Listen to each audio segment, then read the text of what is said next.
The Peter Schiff Show.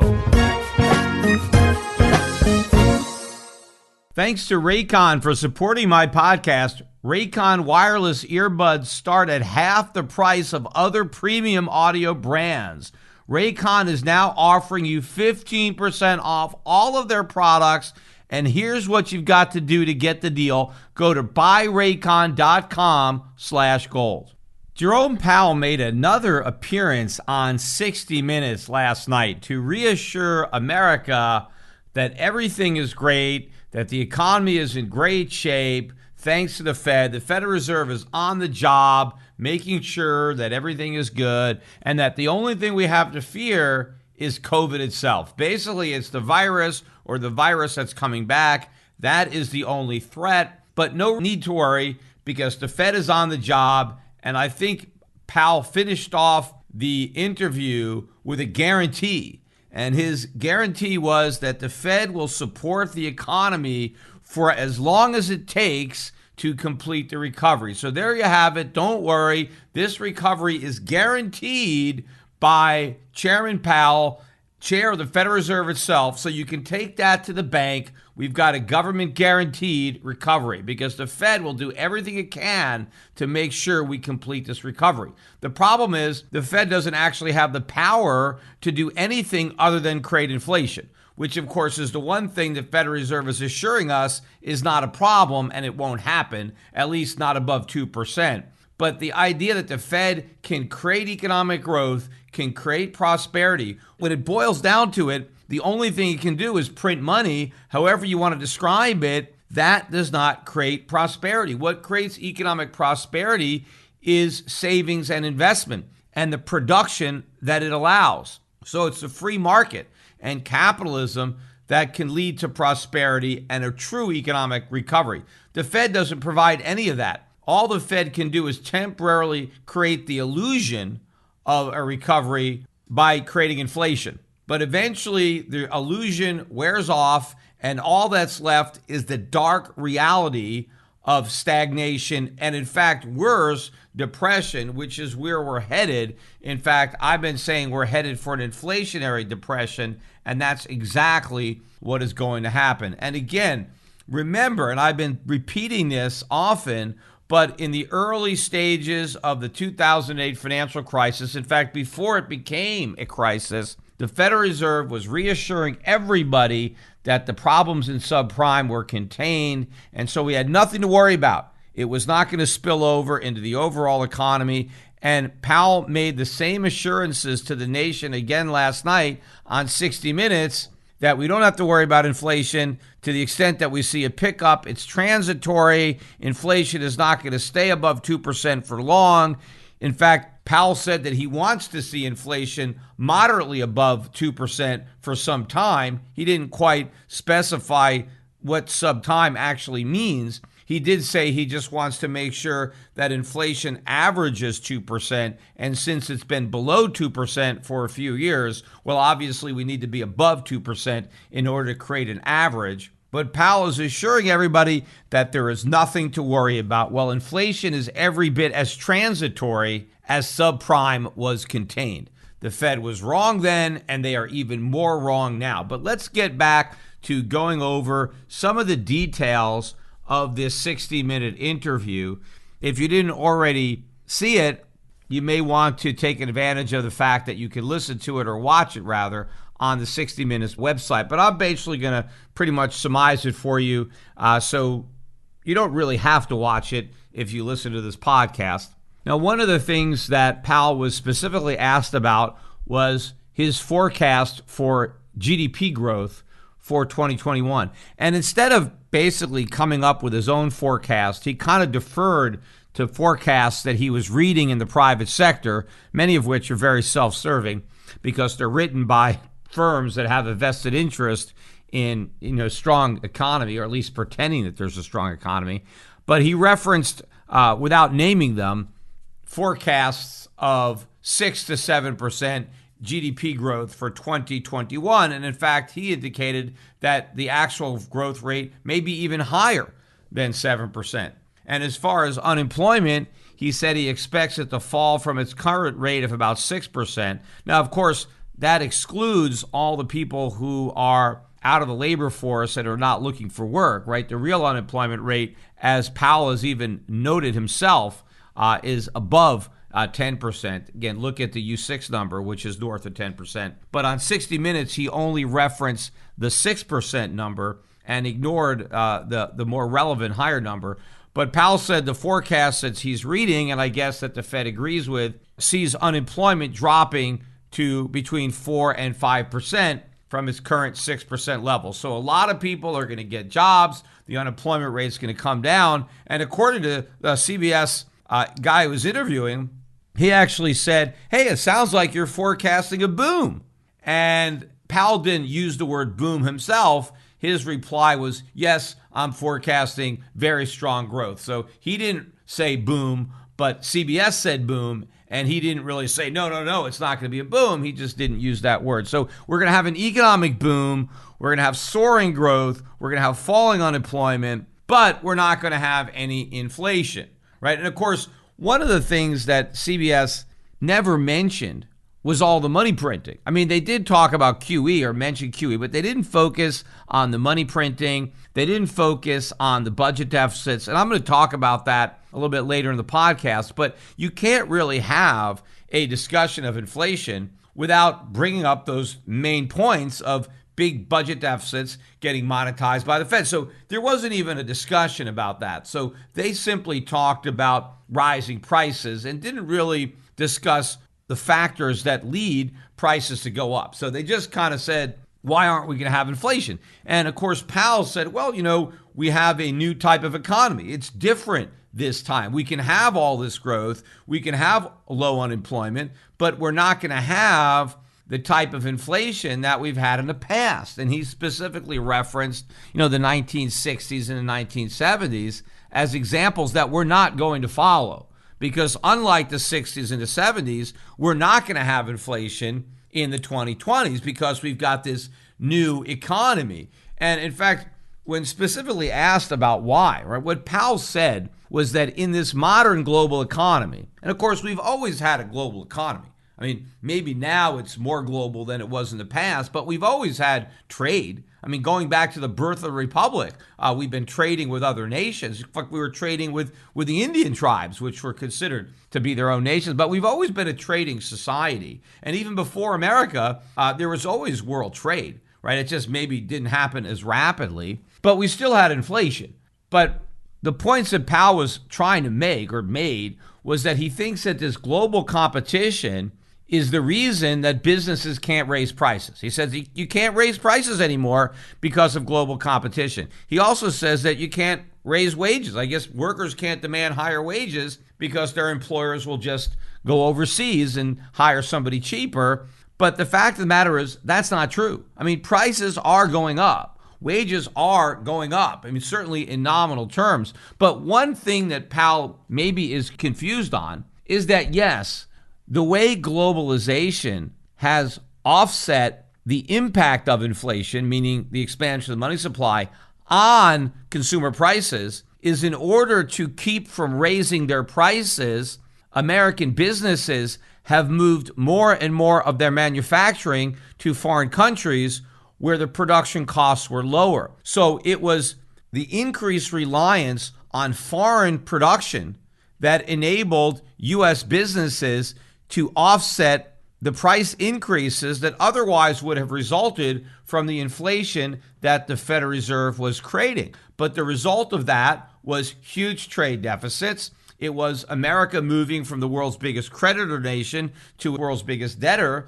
and for a real reduction of wages for Americans, because a lot of those manufacturing jobs, in order to keep a lid on prices, were sent abroad. And so the Americans were left to do the lower paying service sector jobs. But I think that process has pretty much worked its way out. And therefore, it is no longer going to be there. the way it was in decades past. In other words, we're not going to have this get out of jail free card when it comes to the impact of inflation on prices, because we're not going to see more manufacturing jobs or a lot more moved abroad, because most of them have already moved abroad. And the fact of the matter is, our trading partners already have way more U.S. Treasuries than they want, especially considering that they don't even have any yield anymore. So I think our ability to export inflation is much smaller now than it was in the past. And there's a lot more inflation that we need to export. The amount of money that the Fed is creating is far greater today than it has been in the past. And so we have to be able to export even more dollars. We have to run much bigger trade deficits in order to offset it. Now we do have record trade deficits.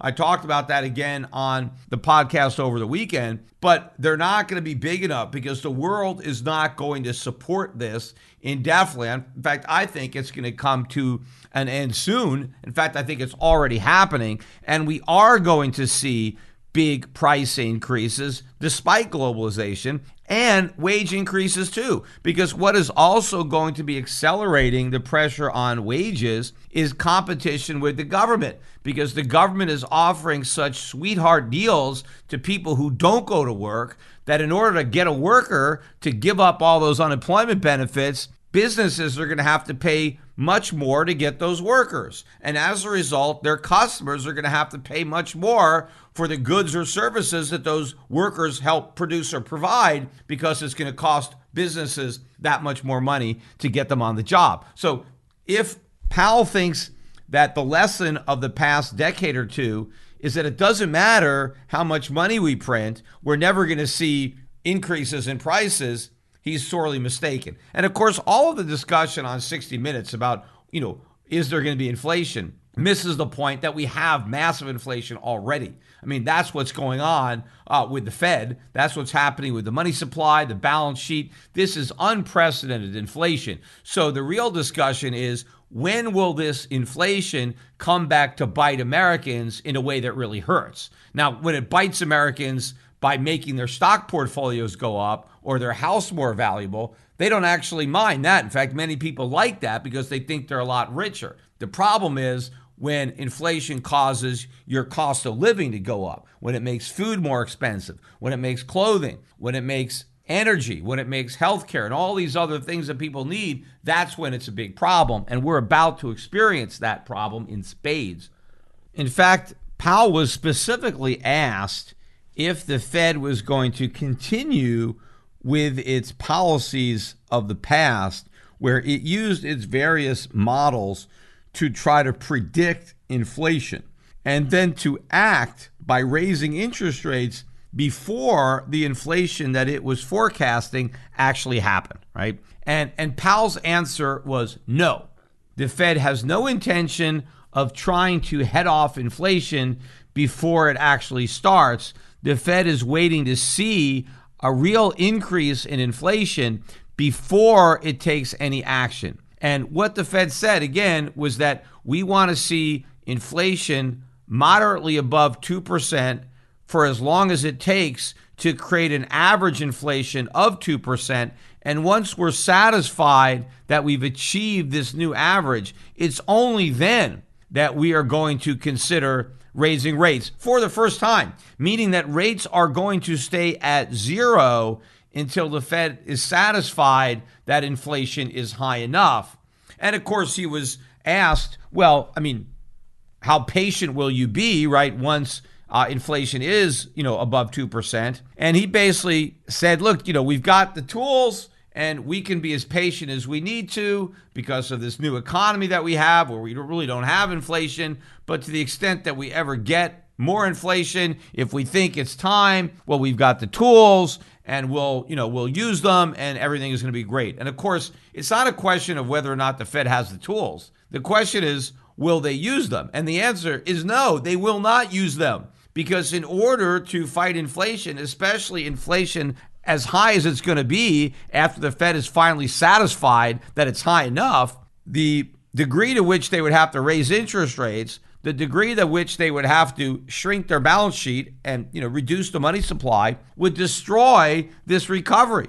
And the Fed, again, promised to support the economy for as long as it takes to keep the recovery going, well, that means indefinite inflation. The minute the Fed starts to fight inflation, the recovery is over and the depression begins, which means they will resist picking that fight as long as possible. But again, eventually, it's not just depression that we're going to get, but massive inflation, and we end up in an inflationary depression or hyperinflation. Of course, that topic was not discussed at all on the 60 Minutes interview. Powell was also asked in particular about the government's response to the COVID crisis, and he talked about the CARES Act and said that, it saved us, that but for the CARES Act, who knows how horrific things would have been. He said that the government single-handedly replaced everybody's lost income and that it was an act of heroism, right? This was somehow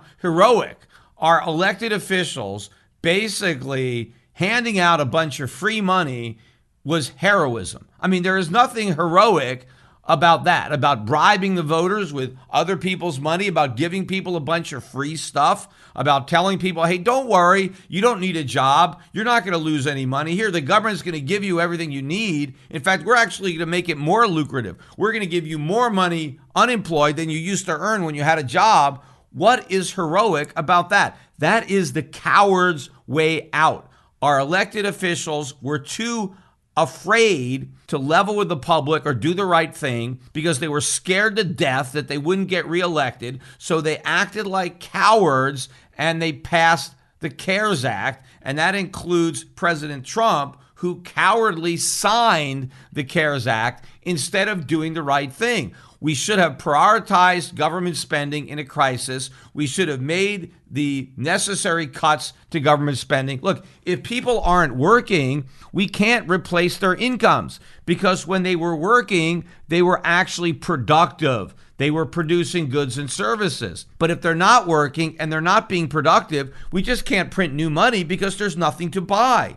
You have to produce before you can consume. So what we just did is we gave people a bunch of money to go on a global shopping spree and run up our trade deficits and buy the products that were produced in other countries, most particularly in China. That was not an act of heroism. It was an act of unprecedented cowardliness. And our leaders are cowards. They are not heroes. And that also applies to the Fed and to Chairman Powell.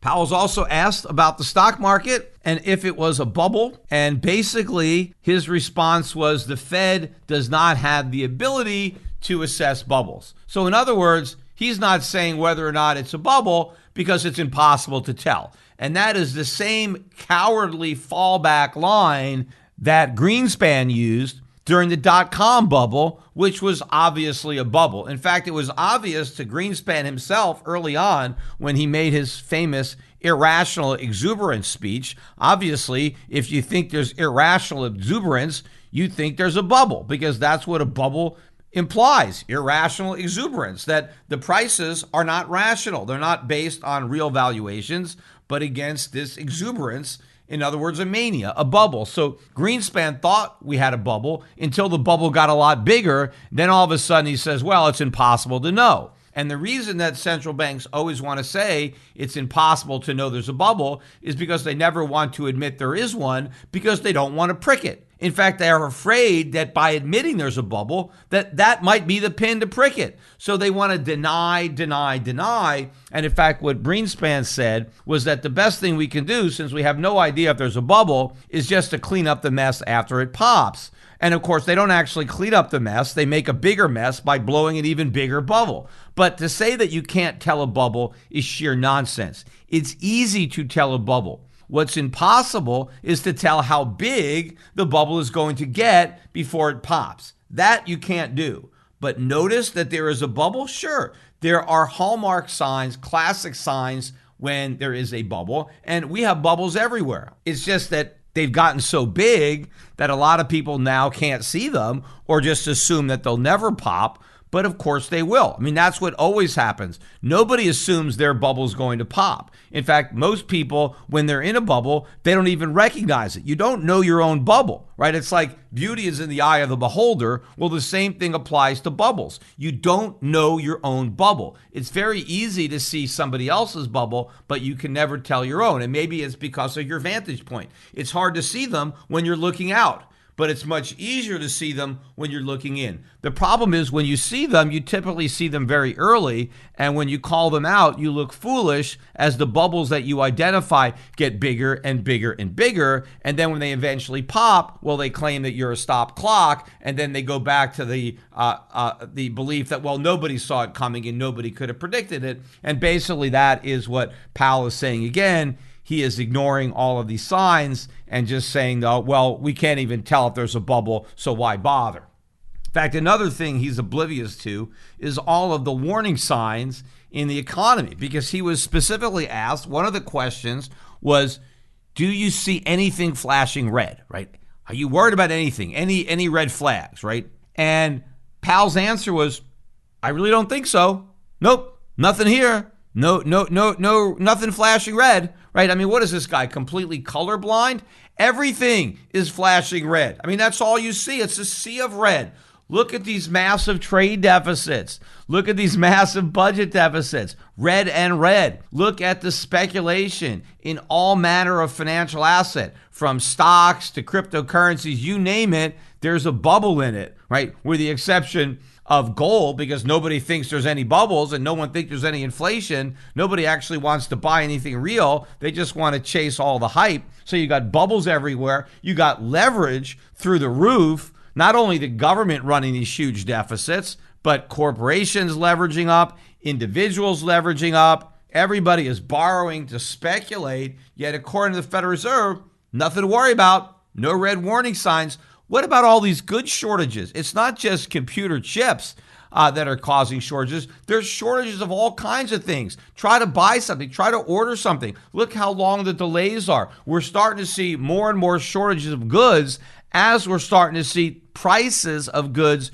really starting to move up. How can this not be a warning sign? Yes, the Fed could sit there and say, oh, this is just temporary. How do they know? How do they know that what we're seeing now is not just the beginning of much bigger price hikes to follow? They don't. And you know what? It doesn't even matter, because they know that even if we're on the verge of an inflationary shock, massive inflation, there isn't a damn thing the Fed is prepared to do about it. So if you can't fight inflation, you may as well pretend that it doesn't exist. Because if you acknowledge it exists and then you refuse to fight it, that's an even bigger problem, right? Those are the cards that the Fed wants to play very tight to its vest, because it doesn't want the market to know what it's holding. So it has to keep on bluffing that they're going to fight inflation if it ever rears its head.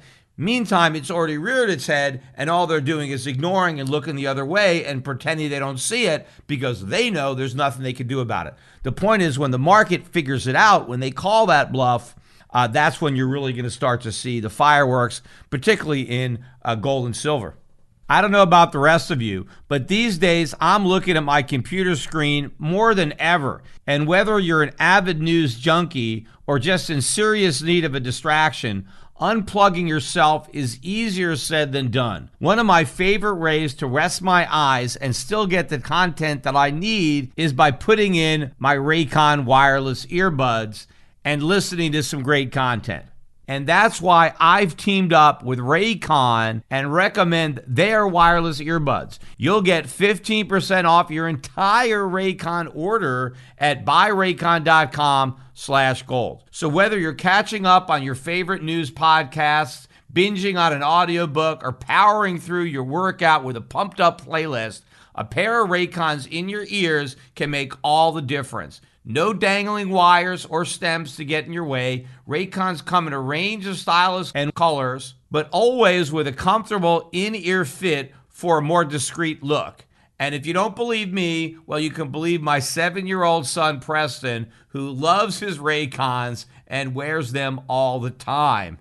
And if a 7-year-old can figure out how to do it, anybody can. Raycons are built to perform anywhere and anytime with water and sweat resistant construction and Bluetooth that pairs quickly and seamlessly. And with enough battery life for 6 hours of playtime. So you can unplug and stay unplugged for a while. And the best part, Raycon makes great sound accessible to everyone, with wireless earbuds starting at half the price of other premium audio brands. Raycon is now offering 15% off all their products for my listeners, and here's all you've got to do to get this deal. Just go to buyraycon.com/gold. That's it. You'll get 15% off your entire Raycon order, so feel free to grab a pair and a spare. That's 15% off at buyraycon.com/gold. buyraycon.com/gold.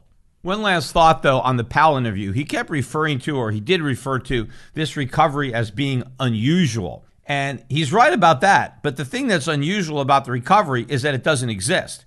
It exists in the imaginations of the central bankers and in Wall Street. Nothing is recovering. The economy is sicker now than it was before COVID. And the real problem isn't COVID, it's the government's cure. That's what's crippled this economy. It's all the money printing, it's all the perverse incentives and government spending. That's the risk. It's not a resurgence of COVID, although they may manufacture that as a scapegoat, because as the economy rolls over, as we start to see these problems manifest in a much bigger way, what the government may do to try to find a scapegoat is, oh no, COVID's a bigger threat. We got to re-lock down the economy, so they can blame the problems on a resurgence of COVID-19 rather than the consequences of the witch doctor cure that they employed through central bank money printing and government spending.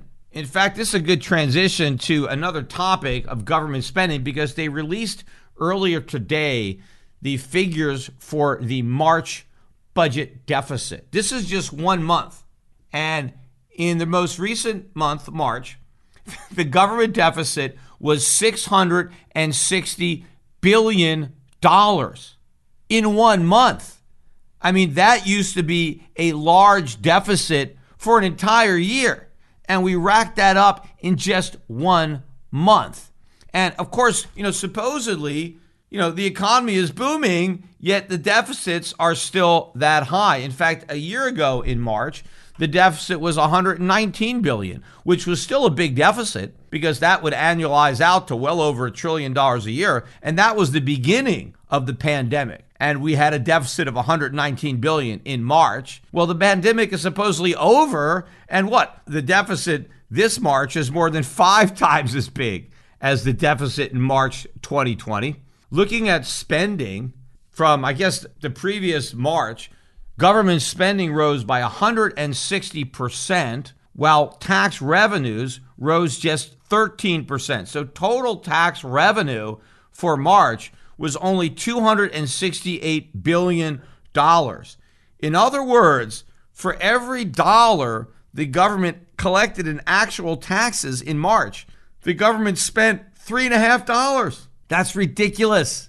In fact, put another way, 70% of what the government spent, they borrowed. Only 30% of government spending was actually covered by current taxation. Now, how could that not be a red sign that Biden is ignoring? In fact, he's not only ignoring it, he's enabling it. He is the instigator. He's making it possible. Because where is the government getting all this money? Well, they're getting it from the Fed. I mean, if they're not getting it directly from the Fed and that the Fed is monetizing the bonds, the only reason that anybody else is buying bonds at this price is because the Fed is in there backstopping the market. Without the Federal Reserve's commitment to open-ended QE, nobody would be buying U.S. Treasuries. So the only reason we can run a $660 billion deficit in March is because of the Fed. And it doesn't mean that we're getting $660 billion worth of government for free.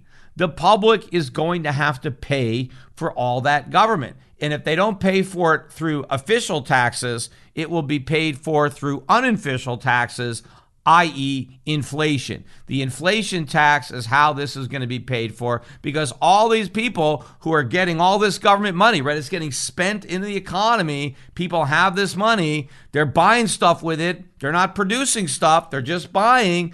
They're consumers. They're not producers. So prices have to go up. In the short run, we can import things, right? So supply of goods can go up because we can rely on imports, but there's a limit to how much we can import. In fact, look at what's happening. I talked about the bottleneck at the ports. I mean, we're busting at the seams here because so many products are coming into the country because our economy is too weak to actually produce them, and all we're doing is spending the money the Fed prints. But there's a limit to that. I mean, at some point, we're going to hit the tipping point, and the dollar is going to collapse, and prices are going to soar. In fact, a lot of people are asking me about a lot of these theories that are out there about how QE isn't going to cause inflation, that the real threat is deflation, that it doesn't matter about all this money supply growth because the money's not being spent, that somehow this money is being hoarded by the banks and it's not entering the economy, and so it's not going to bid up prices. And all this is a bunch of nonsense. It's just not true. I mean, first of all, it's not about QE causing inflation. Again, you have to remember that QE is by definition inflation. That's what quantitative easing is. It is inflation. The Fed is inflating the money supply, right? It is printing money to buy U.S. government bonds. That is inflation. Now, to believe that the Fed can create all this inflation, but it's not going to have any impact on consumer prices, well, that's sheer nonsense. I mean, how could that be? I mean, if in reality the Fed could print all this money and Americans could sit home and not have jobs, but get all this money and go out and buy stuff, right? If there's no relation to the amount of money we print and the stuff that we can buy, well, then why not just give everybody $1 million? Why not make everybody a millionaire, right? Because then we can all have everything that we want. The reality is there is a constraint. We just can't all be millionaires. I mean, there's only so many cars that are produced, so many houses that are built, right? There's only so much stuff to buy. And if you just shower the economy with money, everybody just can't buy new stuff. Prices have to go up to clear the market. You don't create purchasing power by printing money. You create purchasing power by producing goods and services. The money is simply the way to allocate that production, but you can't allocate what has not been produced. So if you simply add more money to the system, prices of production have to go up, and now the market clears at a higher price. That's it. And if that wasn't the case, if you really could print all this money without any impact on prices, well, then just keep on going. In fact, why even have taxes at all, right? The government is now collecting 70% of what it spends through printing of money, through debt. Why not make it 100%? Why not just eliminate all forms of taxation and just rely completely on the printing press? That's because you can't do it. Well, we can't do that, and we can't do this either.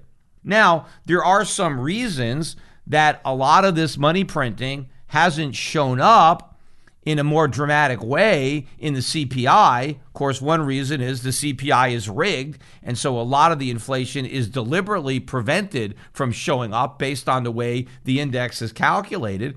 But again, a lot of it has to do with our imports and other countries exporting products to us. So a lot of the products come in and we export our inflation abroad, so it gets dispersed over the entire global economy, and so it's harder to see. And yes, we have had a burst of productivity with computers and automation and things like that otherwise would have been lowering prices to the benefit of everybody, and those price reductions have been eliminated by inflation. And so rather than getting the benefit of lower prices, we're having to pay prices that are the same or that are slightly higher, but they would have been quite a bit lower. So a lot of these factors are causing people to scratch their heads and try to figure out, oh, well, there must be something different. So why isn't all this inflation causing prices to go up? And oh, there may be some other factors at play here, and so we never have to worry about it. Look, all of this is temporary. All of this is a lag. And the fact that it is taking a longer period of time for the inflation chickens to come home to roost, all that means is we have a lot more chickens out here, and it's going to be a very crowded pen when they all come back. Now, of course, the Biden administration doesn't want to pretend that nobody has to pay for all this government. The Biden administration wants to pretend that the rich are going to pay for it. So ultimately, he's claiming that we need to pay the bills, in particular, his new infrastructure bill. He wants to pay for that with higher taxes on the rich. I mentioned that on the podcast over the weekend, but what I didn't talk about, and I'm going to discuss now, is another plan to get more money from the rich is through auditing the hell out of them. Because last week, I think the Biden administration announced that they want to increase the budget of the IRS by another $1.2 billion, and they want to target most of that money to audits of the rich. So they want more personnel who can spend more time harassing the so-called rich. Now, we're supposed to be glad, right, that the rich people are finally going to have to comply with the law and pay their fair share, because obviously tax evasion is rampant among the rich. And so therefore, if we just audit them, this is going to unleash a treasure trove of underreported income or, this big windfall for the government. Of course, that's not going to happen. And the public should not be happy about empowering the IRS to go after the rich. Because you know what? After they go after the rich, they're going to go after the middle class. Because just like Willie Sutton used to say, why do you rob banks? That's where the money is. Well, that's where the money is when it comes to tax evasion. It's with the middle class, in particular, small business owners. So maybe they're upper middle class, but they're certainly not the super rich. But I think that's where a lot of the tax evasion takes place. I don't think there's a lot of evasion on the part of the rich, because the rich can afford expensive accountants, and so they don't need to evade taxes. They can legally avoid taxes, and there's nothing the government can do about that. When you have rich people who are taking advantage of loopholes that are in the law, and they're using those loopholes to limit their taxes, an audit is not going to yield anything from those people. It's the people who are reducing their taxes illegally. That's where the money is.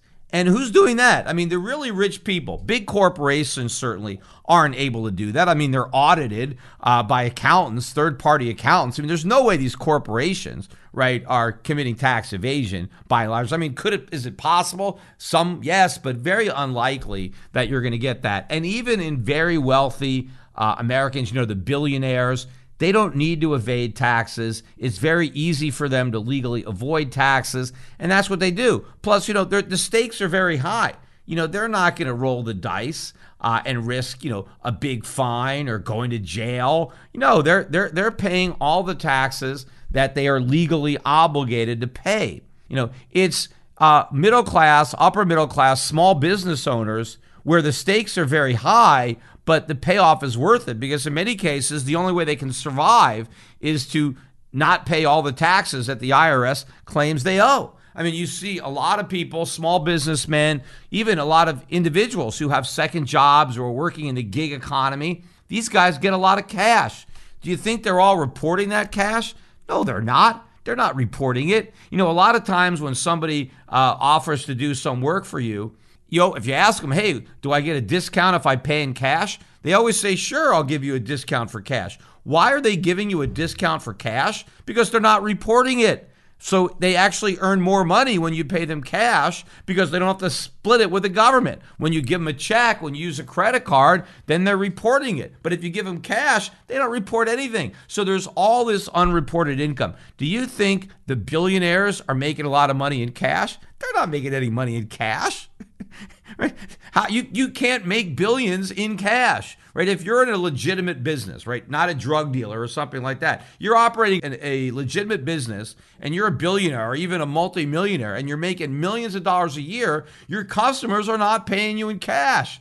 So the money is all there. It's all getting reported, right? So you can't hide it. It's the smaller guys that are not reporting their cash or inflating their deductions. You have a small businessman, and he probably puts a lot of deductions that the IRS in audit, the deductions wouldn't hold up. They would say, no, I disallow this, disallow this. That's not a legitimate business expense. That was personal, right? A lot of that stuff's going to happen. I mean, small businessmen routinely put a lot of their business expenses or a lot of their personal expenses on their business because it's hard to tell the difference when you're accounting, right? I mean, let's say you have to paint your office. Well, hey, paint my house too. Take some of the paints, go down there, and I'll just charge it all to my office. You got, we're going to have a Christmas party. Oh, let's buy some extra alcohol, send it to my house. We're not going to use it all for the office Christmas party. There's all sorts of things. Guys using their cars, guys traveling, guys going, entertainment, of course. I mean, all kinds of stuff gets inflated by small businessmen.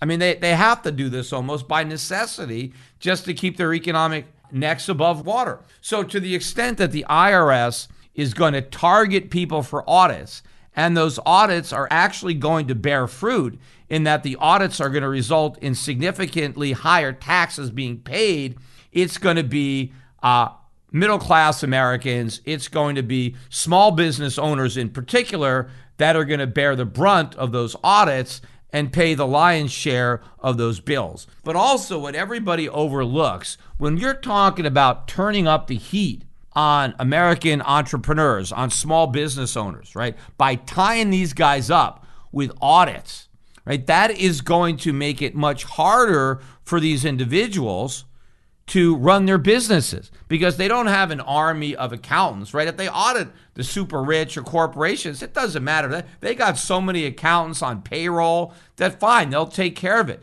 But you get a small business guy and now you get him tied up in this protracted audit, that's going to take a lot of his time. Even if he has an outside accountant, those accounting bills are now going to mount because now the accountants or the lawyers that you're using are going to start charging you a lot more money to deal with these IRS audits. And it's certainly going to distract you at a minimum, but also require a lot of your time to now go and get all the records or back everything up or justify this or whatever it is. But you don't want to bog down small business owners in a bunch of government payroll because to the extent that they are focused on that, they remove their focus from their businesses. So maybe their businesses suffer from that. They're not as efficient, right? Maybe they have to lay some people off. Maybe they have to raise their prices. Maybe they actually go out of business. What if by turning up the heat, maybe they find some of these small businesses and the only reason they've been able to stay in business is because they've been cheating on their taxes. And now when they have to pay all the interest and penalties, they have to go bankrupt. And now the IRS doesn't really get any money anyway because they forced the business owner into bankruptcy. But in the process, they've also forced a lot of people who had jobs on unemployment. Also, one final thought in the crypto world, because as I'm speaking, Bitcoin again has managed to get above 60,000, although again, it hasn't made much headway north of 60,000. It is running into some selling up there. But I think the catalyst for this recent move above is the impending IPO of Coinbase. Coinbase is going to be going public via a direct listing, I believe, on Wednesday. And I think a lot of the euphoria surrounding that listing has got everybody interested in all things crypto.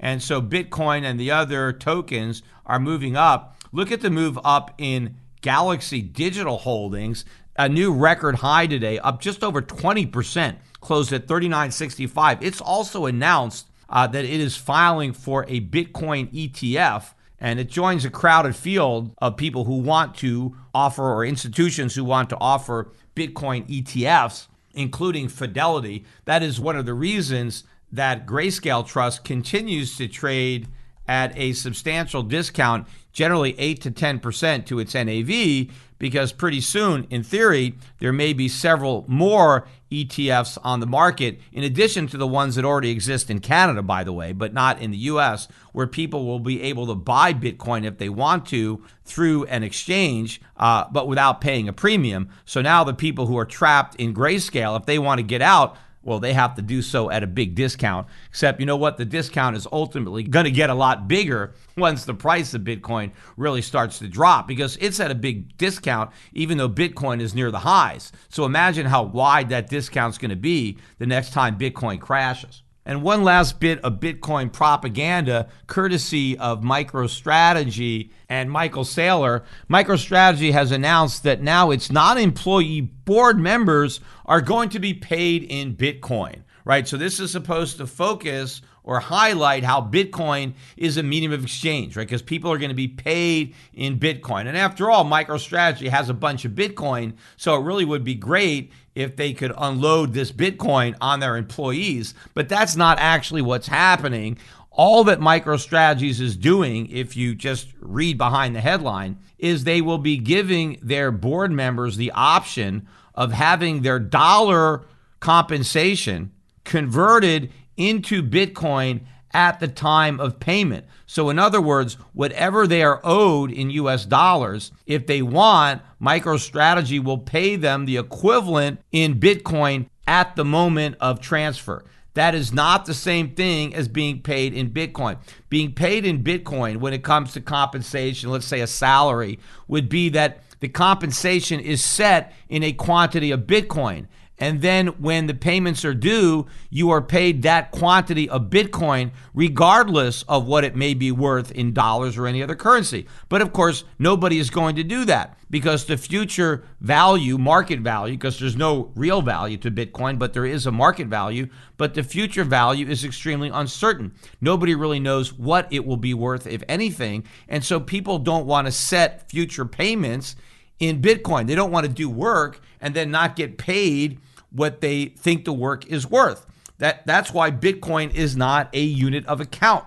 And even Michael Saylor isn't using Bitcoin as a unit of account. The unit of account for these compensation packages to board members is the US dollar. It's just that Bitcoin is a method of payment, not the unit of account. But you could pay people in anything. I mean, they could say, hey, we'll pay you in wheat. We'll pay you in oil. We'll pay you in pennies. I mean, how do you want to get paid, right? Once we calculate it. Now, yes, I agree that making those Bitcoin transfers is relatively simple, right? When you're talking about a large amount of money, you can transfer some Bitcoin, especially for MicroStrategy, because they've already got all this Bitcoin. They don't have to go out and buy it. So the extent that they can easily pay it to somebody if they want it. But again, that's more of a barter transaction. You basically have a board member who is willing to barter their work for Bitcoin, but they're not willing to price their work in Bitcoin. They want to price their work in dollars so they make sure they get paid adequately for their time,